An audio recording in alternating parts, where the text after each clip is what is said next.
قرآن کہہ رہے ام عندہم الغیب فہم یکتبون، کیا ان کے پاس غیب کا علم ہے جس کو یہ لکھ رہے ہیں؟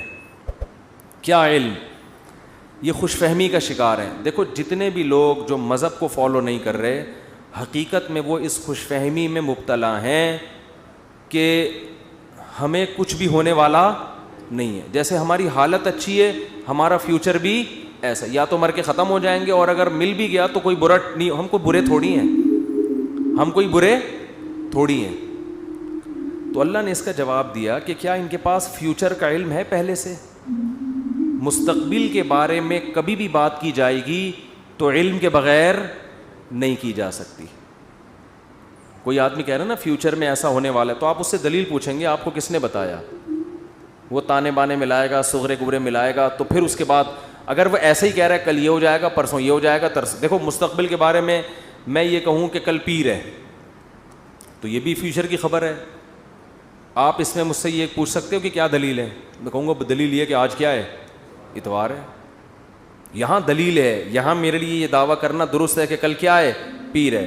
لیکن اگر میرے پاس دلیل نہیں ہے اور میں کہوں کہ کل جو ہے وہ کل دنیا میں 3000 آدمی مر جائیں گے ایک ہی کسی حادثے میں، تو لوگ پوچھیں گے بھائی کیا دلیل ہے کسی حادثے میں 3000 آدمی مر جائیں گے؟ اب میرے ذمے کیا ہے؟ میں کہوں وہ ویسے ہی میرا ذوق کہہ رہا ہے، تو یار کوئی مانے گا کوئی؟ اچھا عجیب بات یہ ہے کہ روحانی عاملوں کی یہ باتیں مان لیتے ہیں لوگ. میں یہ کہوں نا کل 3000 آدمی ایک حادثے میں، اللہ نہ کرے مرے ہیں، میں ایک مثال دے رہا ہوں، تو لوگ کہیں گے کہاں سے پتہ چلا؟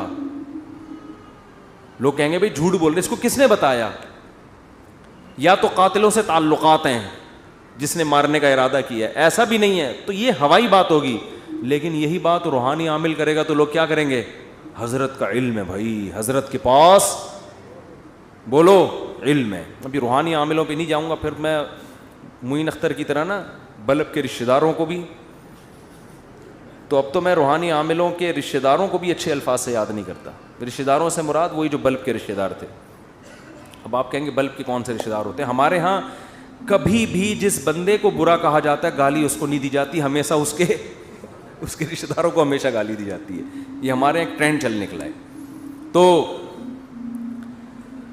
تو قرآن کہتا ہے کہ ام عندہم الغیب فہم یکتبون. کیسے دیکھو ہمیں جھنجھوڑ رہا ہے قرآن کہ تم اپنے بارے میں کیوں فرض کر کے بیٹھے ہوئے ہو کہ تمہیں کچھ بھی ہونے والا نہیں ہے، تمہیں سزا نہیں ملے گی. یہ تمہیں کس نے بتایا ہے؟ فاصبر لحکم ربک ولا تکن کصاحب الحوت. جب نبی یہ مطالبے کرتے تھے تو پھر بھی آگے سے کوئی رسپانس نہیں ملتا تو انسان کو بے انتہا تکلیف ہوتی ہے کہ کن پتھر دل لوگوں سے واسطہ پڑا ہے. تو قرآن کہتا ہے فاصبر، اے نبی آپ کیا کرو؟ صبر کرو. ولا تکن کصاحب الحوت، مچھلی والے یونس کی طرح جل باز مت بنو.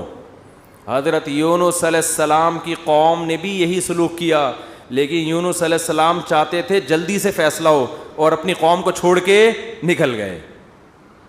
تو اللہ نے اس پہ آپ کی تنبیہ کی. تو آپ بھی اے نبی جلد بازی مت کریں. تو یہ نبی کے ذریعے سے ہمیں بھی بتایا جا رہا ہے کہ آپ حق کی دعوت دیتے رہیں اور یہ نہ دیکھیں کہ یہ جو اللہ کے نافرمان لوگ ہیں، جو حق کو نہیں ماننے والے لوگ، وہ پھر بھی پھل پھول رہے ہیں. اس ٹینشن میں مت آؤ، کیونکہ اللہ انصاف کرتا ہے مگر اس میں دیر ہوتی ہے، اندھیر نہیں ہوتی. وہ لے گا انتقام، ان کو اپنے حال پہ چھوڑ دو. یہ اللہ کی حکمت اسی کا تقاضا کرتی ہے، چھوڑ دیا جائے اپنے حال پہ. آج جو اہل حق ہے نا ان کو بہت تکلیف ہوتی ہے کہ جب یہ ہم صحیح بات کر رہے ہیں لیکن آگے جواب جو مل رہا ہے وہ کیا مل رہا ہے؟ الٹا. کوئی مان کے نہیں دے رہا. تو اللہ فرماتے ہیں وَلَا تَكُنْ كَصَاحِبِ الْحُوتِ إِذْ نَادَى وَهُوَ مَكْظُومٌ. یونس علیہ السلام نے جلد بازی کی اور بالآخر اللہ کی طرف سے ان کو دنیا میں تنبیہ ہوئی ہے، سزا ملی ہے. اور وہ سزا کیا ملی؟ اذ نادا وہو مخزوم، مچھلی کے پیٹ میں گئے، غم سے گھٹ رہے تھے اور اللہ کو پکارا. فنادا فی الظلمات اللہ الہ الا انت سبحانک انی کنت من الظالمین. اے اللہ تیرے سوا کوئی عبادت کے لائق نہیں. غلطی کس کی ہے؟ میری غلطی ہے، میں نے اپنی جان پہ ظلم کیا. تو اللہ نے کیا کیا؟ مچھلی کے پیٹ سے نکال لیا. دیکھو یونس علیہ السلام نے اللہ کے حکم پہ کتنا عرصہ تبلیغ کی, قوم نے نالائقی کی, پھر بھی نہیں مانے. سزا بجائے قوم کو ملنے کے کس کو مل رہی ہے؟ بولتے کیوں نہیں؟ الٹا حضرت یونس علیہ السلام کو مل رہی ہے سزا. تو اب آپ بتاؤ کیسا پیغمبروں کا صبر کا پیمانہ ہے. ایسے موقع پہ بھی اللہ کے خلاف کوئی شکایت زبان سے بولو نہیں نکالا. کیوں؟ اللہ یونس علیہ السلام کے عمل میں ہمیں بتا رہے ہیں کہ دینداری کا یہ مطلب نہیں ہے کہ تم اچھے بنو گے تو اللہ کی نوازشیں آنا شروع ہو جائیں گی. دینداری کا مطلب یہ کہ جو اللہ کا کام ہے وہ اس کو کرنے دو. تمہارا کام ہے عاجزی انکساری, بس میں ہی غلط, صحیح ہو کے بھی کون غلط؟ میں غلط. ہمیشہ غلطی کس کی کھاتے میں ڈالنی ہے؟ بولتے کیوں نہیں؟ دیکھو ہم نماز پڑھتے ہیں, نماز کے بعد 3 دفعہ استغفر اللہ پڑھتے ہیں, تو کیا کسی نامحرم کو دیکھا ہوتا ہے ہم نے نماز میں؟ بولتے کیوں نہیں؟ تو کوئی تک بنتا ہے استغفر اللہ کا؟ یا ہم نے کوئی جرم کیا ہے, نماز پڑھی اور کیا کہلوایا جا رہا ہے؟ استغفر اللہ استغفر اللہ. بھائی اگر استغفر اللہ پڑھنا تھا تو یہ نماز پڑھی کیوں کی تم نے؟ ہمیں یہ بتایا جا رہا ہے کہ تم نیکی کر کے بھی کیا سمجھو جیسے تم نے گناہ کیا ہے. کیسے گناہ؟ نماز گناہ نہیں ہے. بھائی تم یہ کہو اے اللہ جس طرح سے پڑھنی چاہیے تھی اس طرح سے نہیں پڑھی میں نے, تو نیکی کر کے بھی کہا جا رہا ہے کہ ہم غلط ہیں. ہم نے اللہ جو پڑھنی تو ہمیں معاف کر دے, ہم سے نہیں ہوئی صحیح, ہم سے کام کیا ہو گیا؟ غلط ہو گیا. مجھے یاد ہے 25-30 سال پرانا قصہ ہے, چھوٹا بچہ تھا میں اس وقت. ایک تبلیغی جماعت میں نا ایک صاحب کے سال پہ سال لگ رہے تھے, پوری دنیا میں وہ ان کے سفر ہوئے, بڑا انہوں نے وقف کیا ہوا تھا اپنے آپ کو تبلیغی جماعت کے لیے. تو میرا ان سے ٹاکرا ہو گیا. وہ مجھے سمجھانے لگے جماعت میں نکلو سیر و جیسے تبلیغ والے کرتے ہیں. اب مجھے پتا تھا یہ بہت ہی پرانے کھیڑو ہیں اور ان کی تو زندگیاں گزر گئی ہیں اس کام میں. میں نے کہا ماشاء اللہ اللہ نے آپ سے بڑا کام لیا ہے تبلیغ کا. کہتے ہیں میں نے بہت بگاڑا ہے تبلیغ کے کام کو. کہہ رہے ہم تو کام بنانے والے نہیں, کس میں ہم تو بگاڑنے. کہہ رہے میں تو بگاڑ ہی رہا ہوں جب سے. مجھے ان کا یہ اسٹائل بہت اچھا لگا. یعنی اپنے آپ کو کہہ رہے ہیں کہ تبلیغی جماعت میں اگر کوئی خرابی ہے تو وہ کس کی وجہ سے ہے؟ بولو. وہ اپنے بارے میں کہہ رہے ہیں وہ کس کی وجہ سے, مجھے نہیں کہہ رہے تھے, اپنے بارے میں کہہ رہے تھے. وہ کس کی وجہ سے؟ میری وجہ سے. کہہ رہے ہم کام بنانے والے نہیں بلکہ بگاڑنے والے ہیں. اب کوئی فسادی ہوتا تو کہتا ہے جب بگاڑنے والا تو کر کیوں رہا ہے پھر ہمیں؟ یہ تو اس نے خود کہا ہے, اپنی زبان سے بولا ہے کہ ہم بگاڑنے والے ہیں. یوٹیوب پہ کلپ ڈالتا ہے, یہ دیکھو خود. تو مجھے ان کی یہ تواضع پسند آئی. میں نے کہا دیکھو یہ بیچارہ صبح و شام اس کام میں لگا رہتا ہے, مگر یہ کہہ رہا ہے جو تبلیغ کا کام پھیل رہا ہے اس میں جو برکتیں ہو رہی ہیں وہ میرے علاوہ لوگوں کی وجہ سے ہو رہی ہیں, اور جو خرابی آ رہی ہیں وہ کس وجہ سے ہو رہی ہیں؟ وہ ساری میری وجہ سے ہو رہی ہیں. تو آج مارکیٹ میں یہ چیز کیا ہے؟ شارٹ. ہر اچھا کام میں نے کیا, برا کام ستار بھائی نے کیا. ستار بھائی نہ ملیں کہیں مجھے. ایک دن ایک فون آیا, میں نے فون اٹھایا, کون؟ کہنے ستار بھائی بات کر رہا ہوں. ارے میں نے کہا بیٹا یہ مجھے نہیں چھوڑے گا, یہ کہے گا مفتی صاحب بہت تم نے جو ہے نا, لیکن وہ شکر ہے ایسی کوئی بات تھی نہیں. تو جنات کا دیکھ لو, قرآن مجید میں آتا ہے کہ جب نبی صلی اللہ علیہ وسلم نے تبلیغ کا کام شروع کیا نا, تو جنات بھی کی ایک جماعت نے نبی کے قرآن کی تلاوت سنی اور جا کے اپنی قوم کو انہوں نے تبلیغ کرنا شروع کی. تو تبلیغ کا انداز دیکھو جنات کا, کیونکہ ہدایت مل گئی تھی ان کو, مسلمان ہو گئے تھے. تو تبلیغ کیسے کر رہے ہیں کہ بھئی دیکھو دنیا میں کوئی بڑا کام ہوا ہے, ہمارا آسمانوں پہ داخلہ بند ہو گیا, انا لا ندری ہمیں نہیں پتا, اشر ارید بمن فی الارض کہ جو اللہ نے محمد صلی اللہ علیہ وسلم کو دنیا میں بھیجا اور شیاطین کا اوپر جانے کا سیٹ اپ بند کر دیا, ہمیں نہیں پتا کہ زمین والوں کے ساتھ شر کا ارادہ, کیونکہ بعض دفعہ اللہ پیغمبروں کو بھیجتے ہیں حجت تمام کرنے کے لیے تاکہ حجت تمام ہو اور پوری قوم کو تباہ کر دیں, تو شر بھی ہوتا ہے نا اس میں.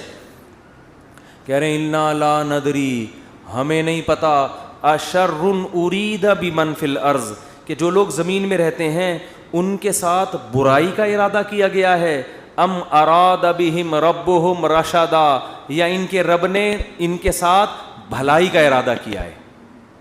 اسٹائل نہیں سمجھ میں آیا میرا خیال ہے. دیکھو جملہ یہ ہونا چاہیے تھا کہ ہمیں نہیں پتا یہ جو کچھ ہو رہا ہے, ہمیں نہیں پتا کہ رب نے ان کے ساتھ برا چاہا ہے یا اچھا چاہا ہے. اصل میں تو یہ ہونا چاہیے نا. لیکن جنات کیا کہہ رہے ہیں؟ آج کل تو انسان اتنے سمجھدار نہیں ہے جتنے اس زمانے کے جنات سمجھدار تھے یار. جنات یہ نہیں کہہ رہے کہ ہمیں نہیں پتا کہ اللہ نے انسانوں کے ساتھ برائی کا ارادہ کیا ہے یا اچھائی کا. یا تو یہ کہنا چاہیے تھا, یا جنات کو بالکل اس کے الٹ کہنا چاہیے تھا کہ ہمیں نہیں پتا کہ زمین والوں کے ساتھ برائی کا ارادہ کیا گیا ہے. کر کون رہا ہے یہ نام نہیں لے رہے, ہم ہائی لائٹ نہیں کر رہے. انسانوں کے ساتھ برائی کا ارادہ کیا گیا ہے یا اچھائی کا ارادہ کیا گیا. دونوں پیسو وائس ہوتے ہیں. ایکٹیو پیسے کا فرق تو پتا ہوگا نا. بھائی اس نے مارا ہے, وہ مارا گیا ہے. جب ہم کہتے ہیں ہی از کلڈ, وہ مارا گیا ہے, تو مارنے والے کو ہم شو نہیں کر رہے ہوتے. فاعل کا نہیں پتا ہوتا, سبجیکٹ کا نہیں پتا ہوتا کہ مارنے والا ہے کون. سمجھ میں نہیں آ رہی. تو قرآن کہہ رہا ہے ہونا یہ چاہیے تھا کہ جنات یا تو شر اور خیر کا ارادہ کرنے والے کا نام نہ بتاتے کہ کون ارادہ کر رہا ہے, بلکہ دونوں کو پیسو وائس میں لاتے کہ ہمیں نہیں پتا کہ زمین والوں کے ساتھ برائی کا ارادہ کیا گیا یا اچھائی کا ارادہ کیا گیا. یا تو یوں کہتے, اور اگر سبجیکٹ کا ذکر کرتے تو یوں کہتے ہمیں نہیں پتا کہ رب نے زمین والوں کے ساتھ برائی کا ارادہ کیا ہے یا اچھائی کا ارادہ کیا ہے. لیکن جنات اتنے ہوشیار, جب اچھائی کا تذکرہ آیا تو رب کا تذکرہ کیا, برائی کا آیا تو سبجیکٹ کو کیا کر دیا, حذف. تو کیا کہہ رہے ہیں, انا لا ندری, ساڈی عقل وچ یہ بات نہیں آندی, سانو نہیں پتا کہ اشر ارید بمن فی الارض, پیسو وائس, کہ زمین والوں کے ساتھ برائی کا ارادہ کیا گیا ہے. کون کر رہا ہے یہ نہیں بتائیں گے. یہ میں نہیں بتاؤں گا, یہ نہیں بتاؤں گا میں. حالانکہ وہ بھی کون کر رہا ہے, اللہ ہی کر رہا ہے نا, لیکن اللہ کا نام نہیں لے رہے. ہمیں نہیں پتا کہ زمین والوں کے ساتھ برائی کا ارادہ کیا گیا ہے یا اللہ نے اچھائی کا ارادہ کیا ہے. اچھائی کی جب بات آئی تو اللہ کی طرف نسبت, برائی کی بات آئی تو وہ بھی تو اللہ ہی ارادہ کر رہا ہے, لیکن اللہ کا نام ذکر نہیں کر رہے. ادب کی وجہ سے کہ بھائی برائی اگر ہو رہی ہے تو اللہ تو کر تو رہا ہے, لیکن انسانوں کی حرکتوں کی وجہ سے ہو رہا ہے, تو گویا انسان خود ہی کر رہے ہیں اپنے ساتھ. یہ اللہ تو محض ایک خالق ہے, کر کون رہے ہیں, یہ خود ہی کم وقت کر رہے ہیں. اچھائی ہو رہی ہے تو پھر اللہ کر رہا ہے. یہ تمیز ہمیں کس سے سیکھنی چاہیے, جنات سے. کوشش نہ کریں کسی جن ون کو بھلا کے تمیز کے چکر میں, ایسا نہ ہو کہ مارکیٹ سے بالکل شارٹ ہو جائیں. تو اس سے ہمیں یہ پتہ چلا کہ اسلام میں بڑے کا احترام ہے. بعض چیزیں حقیقت پر مبنی ہوتی ہیں مگر اس کو زبان سے ادا نہیں کیا جاتا. تو جیسے اللہ کی تعظیم ہے ایسے ہی بڑوں کی بھی تعظیم ہے. حدیث میں آتا ہے, آپ صلی اللہ علیہ وسلم نے فرمایا جو ہمارے بڑوں کی تعظیم نہیں کرتا وہ ہم میں سے نہیں ہے. تو جب کوئی برائی کی نسبت کسی بڑے کی طرف کی جائے تو ابا کا نام لے کے نہ بتایا کرو یہ سب کچھ ابا نے کیا ہے. بولو بھائی یہ ہمارے گھر میں ہوا ہے, ٹھیک ہے نا, یہ ہمارے گھر میں. بولتے کیوں نہیں؟ مثال کے طور پر اس دن ابا ایسے پھل لے کر آئے جس کی وجہ سے بچوں کو ڈائریا ہو گیا. اتفاق سے اس دن ابا سڑے ہوئے پھل لے آئے سستے کے چکر میں. ابا ایسے کام کرتے رہتے ہیں مارکیٹ میں. اب بچے لیٹے ہوئے ہیں تو اب بیگم کو چاہیے یہ نہ کہے کہ انہوں نے ڈائریا پھیلایا ہے, بلکہ کہے ہمارے گھر میں ڈائریا پھیل گیا ہے. ٹھیک ہے نا, وہ ابا خود ہی سمجھ جائے گا کس نے کیا یہ کام. پھل کی طرف نسبت کرتے ہیں, ان پھلوں نے بیمار کیا ہے.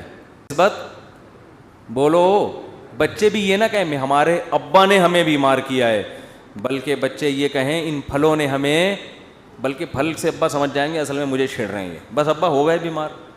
آج کل ادب تمیز مارکیٹ سے بالکل شارٹ. ایک آدمی کو کرونا ہوا, اس کے بعد اس کی بیوی کو بھی ہو گیا. مجھے بار بار آ کے بتا رہے میری بیوی کہہ رہی آپ کی وجہ سے ہوا ہے مجھے بھی. اب دیکھو اس آدمی کو تو ٹینشن ہوگی نا یار, وہ ہو گیا اللہ کی طرف سے ہو گیا, نہیں پہلے آپ کو ہوا تھا تو آپ کی وجہ سے کس کو ہوا ہے, مجھے. اسی طرح شوہر بھی بیوی پہ بلی ڈال سکتا ہے, تمہیں ہوا تھا تمہاری وجہ سے مجھے ہوا ہے. بھائی کس کی وجہ سے ہوا ہے, بس اللہ کی قدرت ہے, ہو گیا. چھوڑو وہ کون گلے ملا تھا آپ سے, کس نے آپ کی طرف منہ کر کے چھینکا تھا. ہم ایسے بہت سے لوگوں کو جانتے ہیں جو ٹی بی کے مریضوں کے ساتھ چپک کے انہوں نے زندگی گزاری, خدمت کی, مگر ان کو ٹی بی نہیں ہوئی, اور 2 گھر چھوڑ کے جو بندہ بیٹھا ہوا تھا اس کو ہو گیا. تو آج کل نا یہ تمیز مارکیٹ سے شارٹ ہو رہی ہے. بڑے چھوٹے کا ادب کیا ہو رہا ہے, ختم, فوراً بلی ڈال دیتے ہیں اس نے کیا یہ. تو اگر کیا بھی ہو بھائی نسبت مت کرو, تقدیر کا حصہ بھائی ہو گیا ہمارے ساتھ. قرآن دیکھو ابراہیم علیہ السلام کیا کہتے ہیں, وَإِذَا مَرِضْتُ فَهُوَ يَشْفِينِ. کیا خاندانی کلام ہے یار. حضرت ابراہیم کہہ رہے ہیں جب میں بیمار ہوتا ہوں اللہ مجھے شفا دیتا ہے. حالانکہ بیمار کون کرتا ہے, وہ بھی تو اللہ ہی کر رہا ہے نا. تو کہنا تو یہ چاہیے تھا کہ اللہ ہی بیمار کر کے اللہ ہی مجھے ٹھیک کر دیتا ہے. تو سوال ہے اس میں اللہ کی تعریف کی کیا ضرورت ہے, بیمار بھی تو اسی نے کیا تھا. لیکن اللہ کی حمد و ثنا کر رہے ہیں, بیمار تو میں ہو جاتا ہوں, شفا کون دیتا ہے, اللہ. تو یہ ادب تمیز سکھایا جا رہا ہے کہ انسان کے بچے بن کے زندگی گزارو, بڑے چھوٹے کا ادب کرو. القابات بھی بڑے چھوٹے کے لیے الگ الگ ہونے چاہیے. تو خیر قرآن کیا کہتا ہے, اے نبی فصبر, آپ نے کیا کرنا ہے, صبر کرنا ہے. تو ہمیں بھی ترغیب دی جا رہی ہے کہ ہم یہ نہ سمجھیں کہ ادھر ہم دعوت دیں گے ادھر فوراً لوگ ہماری دعوت پر لبیک کہیں گے. جس کو جو بات سمجھائیں گے 2 منٹ میں اس کی سمجھ میں وہ بات آ جائے گی اور وہ بالکل ہمارے نظریات کے مطابق ہو جائے گا, اور اس طرح ہم ہنسی خوشی زندگی گزاریں گے. لوگ یہی کہتے ہیں, پھٹے اسی پہ ہوتے ہیں نا. باپ کہہ رہا ہو یار میں بیٹے کو سمجھا رہا ہوں, کم وقت کی سمجھ میں ہی نہیں آ رہا. بیٹا کہتے ہیں ہم ابا کو سمجھاتے ہیں, ابا کی سمجھ میں نہیں آ رہا. شوہر بیوی کو سمجھا رہا ہے, اس کی کھوپڑی میں نہیں آ رہا. بیوی شوہر کو سمجھا رہی ہے, اس کی کھوپڑی میں نہیں. اپوزیشن حکومت کو سمجھا رہی ہے, حکومت کی سمجھ میں نہیں آ رہا. حکومت اپوزیشن کو سمجھا رہی ہے, اپوزیشن کی سمجھ میں نہیں آ رہا. تو اگر دنیا میں جو بات سمجھائی جائے, میں کب سے کیا کیا سمجھا رہا ہوں, سمجھ میں آ رہا ہے, کب سے کیا کیا سمجھا رہا ہوں, سمجھ میں نہیں آ رہا. تو اگر ایسا ہی دنیا میں نظام ہو جائے کہ ادھر سمجھایا ادھر سمجھ میں آ گیا, تو سب ہنسی خوشی زندگی گزارنا شروع ہو جائیں گے. وہ ایک شاعر ہے ہندوستان کا, ان کا نام ذہن سے نکل گیا, تراز کر کے آتا ہے, پتہ نہیں ایچ ایم تراز ہے, کچھ ایم تراز کر کے آتا ہے, بڑے زبردست شاعر ہیں. میں نے جب ان کی ایک دفعہ شاعری سنی نا تو مجھے بڑا, اس لیے نہیں کہ مجھے نہیں پتہ کیسے آدمی ہیں, اچھے ہی ہوں گے, لیکن مجھے اردو سے لگاؤ ہے, محبت ہے. تو ہندوستان کے شاعروں میں بڑی زبردست شاعری ہے اردو کی نا. تو میں نے جب اس بندے کی شاعری سنی, میں نے کہا یار یہ 2014 کی بات ہے. میں نے کہا اس بندے سے ملاقات کا دل چاہتا ہے, اس نے اردو پہ بڑی محنت کی ہے. تو اللہ کی قدرت, یہ جو عمرہ ہے نا, عمرہ یہ مسلمانوں کے لیے بہت بڑا ایک ذریعہ ہے آپس میں کمیونیکیشن کے لیے. یہ میں نے انگریزوں کی کتاب میں یہ بات پڑھی ہے, گوروں نے لکھا ہے کہ مسلمان سائنسدان جو بہت بڑے بڑے حکیم بنے نا, جنہوں نے جڑی بوٹیوں پہ ریسرچ کی, اس کی ایک بہت بڑی وجہ مسلمانوں کا حج ہے. کیونکہ حج کرنے کے لیے کہاں کہاں سے, ساؤتھ افریقہ سے اور کہاں کہاں سے دنیا سے لوگ آتے تھے. وہ پیدل جنگلوں سے گزرتے اور اس میں جڑی بوٹیوں پہ تحقیق کرتے تھے. آپ ذرا حکیموں کی, پرانے حکیموں کی کتابیں پڑھیں نا, ایسے ایسے جڑی بوٹیوں کے خواص لکھے ہیں. آدمی کہتے ہیں انہوں نے ان کو یہ پتہ کہاں سے چلی. تو وہی حج اور عمرے سے جو مسلمانوں کے سفر ہوئے ہیں, پھر مختلف ملکوں کے لوگ آ کے عمرے میں ایک دوسرے سے ملتے ہیں, ایک دوسرے کی تہذیبیں سیکھتے ہیں, سکھاتے ہیں. یہ مسلمانوں کے لیے یہ بہت بڑا ایک ذریعہ بنا ہے. یہ بیت اللہ جو ہے نا, یہ مسلمانوں کو آپس میں کنیکٹ کرنے کا صدیوں سے ایک بہت بڑا ذریعہ ہے. یہاں کے ترکی, پاکستانی, انڈونیشیا سب آ کے کیا ہوتے تھے, مل جاتے ہیں. تو میری خواہش تھی, میں نے کہا یار کبھی ان سے سلام دعا ہو جائے تو اچھا ہے, خوشی ہوگی. تو وہ میں نے ویسے ہی, انڈیا کے کچھ لڑکے بیٹھے ہوئے تھے, بیت اللہ میں عمرہ کیا ہم نے. میں نے کہا یار وہ ایک شاعر ہے, انہوں نے کہا اتفاق سے عمرہ کرنے آیا ہوا ہے. میں نے کہا میری ملاقات کرا دو. تو مجھے نہیں پتا تھا وہ مجھے جانتے ہیں. تو جب ملاقات ہوئی, انہوں نے کہا میں تو آپ سے خود بہت دنوں سے ملنے کا مشتاق, آپ کے بیان سننے بڑا مزہ آتا ہے. اس وقت میرے آڈیو بیان ہوتے تھے. تو بات کیا کر رہا تھا میں, تو ان کا ایک شعر تھا, شعر ہی بھول گیا. شعر کا ایک جملہ مجھے یاد ہے, کیونکہ ہم ہر چیز آدھی یاد کرتے ہیں نا. وہ ابتدائی عشق میں دل ہوا یوں خراب آدھا والا شعر کی وجہ سے. تو اس نے کہیں اپنی محبوبہ کا, شاعر نے تذکرہ کیا ہوگا کہ وہ کہیں چلی گئی, یوں ہو گیا, ٹینشن میں آ گیا. تو اس نے لکھا یہ انہونی نہیں ہوتی تو پھر ہونے کو کیا ہوتا, یہ انہونی نہیں ہوتی تو پھر ہونے کو کیا ہوتا. یعنی دنیا میں کچھ عجیب سے کام ہوتے ہیں تو پھر ہوتا ہے نا کچھ نہ کچھ, تو آدمی انجوائے کرتا ہے کچھ ہوا ہے. یعنی اگر شاعر کا تخیل بیان کر رہا ہوں, ایسا نا اب اس شاعر کو کہیں کون سی معشوقہ تھی تمہاری مارکیٹ سے شارٹ ہو گئی, مفتی صاحب نے ہمیں بتایا, شاید ہم پولیس بھیج کے. وہ شاعروں کا کلام کا کچھ بھی مطلب نکالا جا سکتا ہے. محبوبہ کے بجائے کچھ وسیم بھائی کو ڈال دو, ستار بھائی کو ڈال دو, وہ ٹینشن نہیں ہے.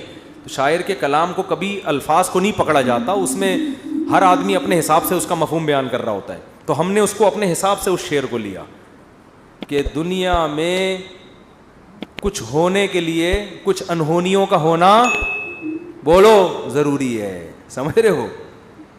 دیکھو بعض لوگ کچھ کر کے موسٹ وانٹیڈ بن جاتے ہیں تو وہ اسی کو انجوائے کرتے ہیں. کہتے ہیں اگر یہ نہ ہوتا تو ہم موسٹ وانٹیڈ, وہ کیا ہے, بدنام جو ہوں گے تو کیا نام نہ ہوگا. نام پیدا کرنے کے لیے بدنام ہونا بھی ضروری ہے. تو اس نے کہا یہ انہونی نہیں ہوتی تو پھر ہونے کو کیا ہوتا. تو میں یہ کہہ رہا ہوں اگر یہ ٹینشنیں دنیا میں نہ ہوں تو ہونے کو کچھ ہو ہی نہیں. آپ نے بیگم کو بات سمجھائی, سمجھ گئی. اس نے آپ کو سمجھایا, آپ کی سمجھ میں فوراً آ گیا کہ یہ کیا کہہ رہے. آپ نے اپنے بچے کو ایک دن کچھ سمجھایا, اس کی سمجھ میں فوراً آ گیا. تو گالیاں ہوتی دنیا میں پھر کوئی بلب کے رشتہ داروں کو گالیاں دیتا؟ بولو نا. تو خیر اور شر کا مقابلہ کیا ہو جاتا؟ ختم. پیغمبر امتیوں کو سمجھاتے 2 منٹ میں بات سمجھ میں آتی. نبی آ کے سمجھاتے بھئی یہ 360 بت پتھر کے بنے ہوئے تم نے رکھے ہوئے ہیں, یہ غلط ہیں. وہ کہتے ہیں او اچھا یہ تو بالکل صحیح کہا آپ نے, ہم اپنے ہاتھوں سے اپنے خدا کو بناتے ہیں, یہ بننے میں ہمارے محتاج, تو بھلا یہ ہماری مدد کیسے کریں گے. بات تو کلیئر تھی نا 2 اور 2 4 کی طرح, مگر ان کی کھوپڑی میں نہیں آئی ہے. 10,000 کا لشکر لے کے مکہ پہ حملہ ہوا ہے, خون بہے ہیں, لو عورتیں بیوہ ہوئیں, بچے یتیم ہوئے. اتنی سی بات سمجھانے کے لیے 23 سال کی ٹینشن ہے, پھر جا کے بھی سمجھ میں پھر بھی نہیں آئی. پھر مکہ فتح ہوا تو نبی نے بیت اللہ کے اندر 360 بت گرائے اپنے ہاتھوں سے, وہ بھی طاقت کے زور سے سمجھ میں آئی ہے, ورنہ پھر بھی نہیں آئی. اگر یہ حملہ نہ ہوتا تو آج تک 360 بت رکھے ہوئے ہوتے, آپ دلائل میں مناظرہ ہی کر رہے ہوتے, بحث ہی کر رہے ہوتے, کسی کی کھوپڑی میں نہیں آتی بات. تو بھائی اتنی بڑی حقیقت جب بحث سے کسی کی کھوپڑی میں نہیں آئی تو آپ کی بیگم آپ کی فرما بردار کہاں سے بن جائے گی؟ کیونکہ آگے اس کے پاس بھی دلائل ہوتے ہیں سمجھانے کے لیے. آپ اس کو جب سمجھاؤ گے شوہر کے یہ حقوق ہیں تو کہے گی کہ صرف شوہر ہی کے ہیں, بیوی کے نہیں ہوتے. اب کیا جواب دو گے آپ؟ اب یا تو 10,000 کا لشکر لے کے سسرال پہ حملہ کرو یہی ہوگا. 10,000 کا لشکر لے کے کیا کرو؟ سسرال پہ حملہ کرو, اپنے حقوق پاس کرواؤ. ایسا نہیں ہوگا. تو بس یہی ہے کہ آپ نے سمجھایا, نہیں سمجھ میں آیا اس نے سمجھایا, آپ کی سمجھ میں نہیں آئے. ہنسی خوشی زندگی گزارو. بولو یہ انہونی نہیں ہوتی تو پھر ہونے کو کیا ہوتا. تو اس لیے دنیا میں جو بھی ہو رہا ہے نا, اپنی ذمہ داری پوری کرو, اپنا الو سیدھا رکھو. جو اپنی ذمہ داریاں پوری کرو, باقی جو ہو رہا ہے ہونے دو, ٹھیک ہے نا. حکیم الامہ حضرت مولانا اشرف علی تھانوی رحمۃ اللہ علیہ ایک بات بہت زیادہ فرمایا کرتے تھے کہ جو چیز اختیار میں ہے اس میں سستی نہ کرو, جو اختیار میں نہیں ہے اس کی ٹینشن مت لو. اولاد بگڑ گئی, بھائی آپ نے کوشش کی سمجھانے کی, اب کنٹرول میں نہیں ہے, چھوڑ دو یار.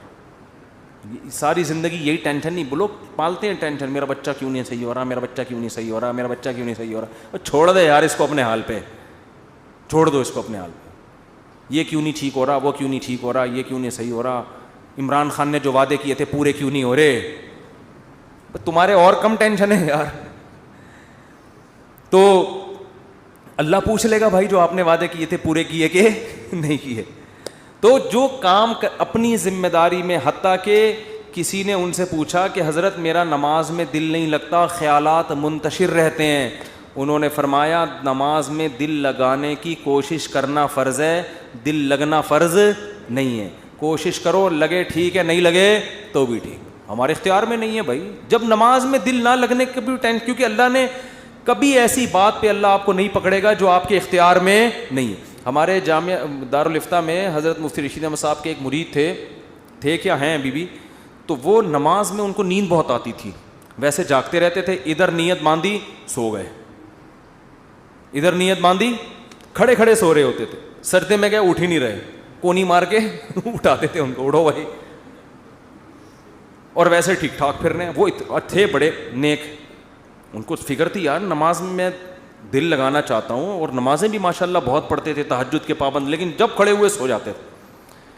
تو ایک دن انہوں نے لکھا کہ حضرت میں ٹینشن میں آ گیا ہوں, میں نماز میں ادھر نیت باندھی اور ادھر آنکھ لگ گئی. تو فرمایا کوئی ٹینشن لینے کی بات نہیں ہے, نماز کا بھی پورا ثواب مل رہا ہے بھائی, نماز کا بھی پورا ثواب اور نیند کے بھی مزے, کیونکہ یہ آپ اپنے اختیار سے یہ نہیں کر رہے, یہ غیر اختیاری ہے. جان کر کوئی خراٹے لے رہا ہے نا کم بخت نماز میں, کھڑا ہوا ہے اور آنکھیں بند کر کے کوشش کر رہا ہے کہ میں سو جاؤں, یہ غلط ہے.